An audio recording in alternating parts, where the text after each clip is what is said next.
Friend, સ્વાગત છે તમારું ભાઈકાસ ફૂડ મેજી ગુજરાતીમાં અને હું છું ભાઈકા. તો આજે હું તમારી સાથે એક નવા મસાલા સાથે રીંગણા બટાટાના શાકની રેસીપી લઈને આવી છું. તો ફૂલ વોચ કરજો અને ગેરંટીથી કહું છું, આ રીતે મસાલો તમે ક્યારે પણ નહીં જોયો અને બધા આંગળા ચાટતા રહી જશે. એટલું સરસ ટેસ્ટી શાક બનવાનું છે.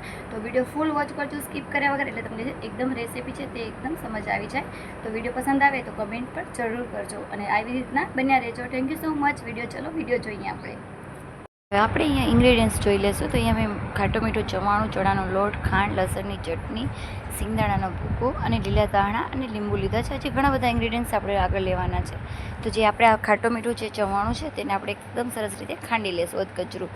એનાથી જે સ્વાદ છે તે મસાલાનો ખૂબ જ સરસ આવે છે. તો તમે જોઈ શકો છો અહીંયા આપણે અધકચરું આપણે જે ચવાણું છે તેને ખાંડી લીધું હતું.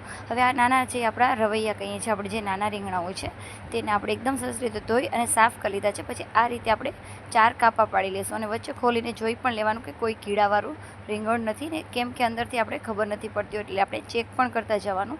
એ જ રીતના આપણે નાના નાના બટેટા આવે છે તેને પણ છાલ ઉતારી અને આ રીતે વચ્ચેથી કાપા પાડી લેશું. પણ બટેટું એકદમ કડક હોય છે એટલે એકદમ ધ્યાનથી કરવાનું, નહીં તો જે બટેટું છે તે તૂટી જશે.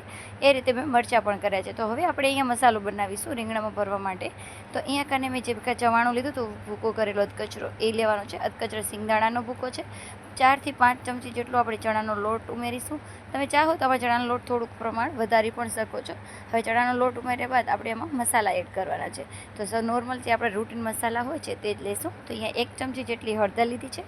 2 થી 3 ચમચી જેટલું આપણે લાલ મરચું પાવડર લેશું. તમે તમારી તીખાસ પ્રમાણે તમે માપ ઓછું વધુ કરી શકો છો.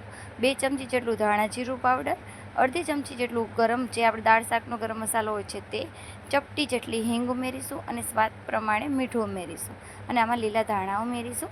અને કોથમીરથી પણ સ્વાદ ખૂબ જ સરસ આવે છે. તમે કઈ રીતે બનાવો છો જરૂરથી મને જણાવજો. હવે આપણે અહીંયા ખાંડ ઉમેરીશું. તો 3 થી 4 ચમચી જેટલી ખાંડ ઉમેરીશું. તમે જેટલો આમાં ગળપણ નાખો એ પ્રમાણે તમે આમાં ખટાશ પણ નાખવાની છે. તો હવે આપણે અહીંયા 2 ચમચી જેટલી લસણની ચટણી ઉમેરીશું અને આપણે 1 લીંબુનો રસ ઉમેરીશું, કેમ કે જે આપણે ચવાણું લીધું હતું એકદમ ખાટું મીઠું છે. અને હવે આમાં 2 થી 3 ચમચી જેટલું તેલ ઉમેરીશું અને બધા મસાલાને એકદમ સરસ રીતે હાથેથી મેશ કરી લઈશું. હવે સરસ મસાલો મિક્સ થઈ જાય પછી જે આપણે રીંગણ, બટેટા અને મરચાંના આપણે મેં કાપા પાડીને રાખ્યા હતા, તો એનામાં આપણે આ રીતે ભરી લેશું. બધાએ વારાફરથી એક રીંગણને ભરી લેશું. તમે કઈ રીતે આ ભરેલા રીંગણનું શાક બનાવો છો પ્લીઝ મને કમેન્ટમાં જણાવજો. ઘણા લોકો કુકરમાં બાફીને પણ ડાયરેક્ટ વઘાર કરીને બનાવતા હોય છે, પણ હું આ રીતે બનાવું છું. તો તમે કેવી લાગે છે રેસીપી પ્લીઝ જરૂરથી જણાવજો. તો આ રીતે આપણે બધાય રીંગણા, બટેટા અને મરચાં બધું આપણે આમાં ભરી લીધા છે. હવે આપણે અહીંયા નીચે એક તપેલીમાં ગરમ પાણી કરવા મૂક્યું હતું, એના ઉપર જે આપણે ચાયણી છે જે તેનામાં આપણે બાફવા મૂકી દઈશું. તો 15 થી 20 મિનિટ પછી આપણે ચેક કરી લઈશું કે હવે આપણા રીંગણ અને બટેટા અને મરચાં બફાઈ ગયા છે. તો હવે વઘાર માટે અહીંયા તેલ લેશું. તો 2 ચમચી જેટલું તેલ લીધું છે. આપણે તેલ થોડુંક ઓછું લીધું છે.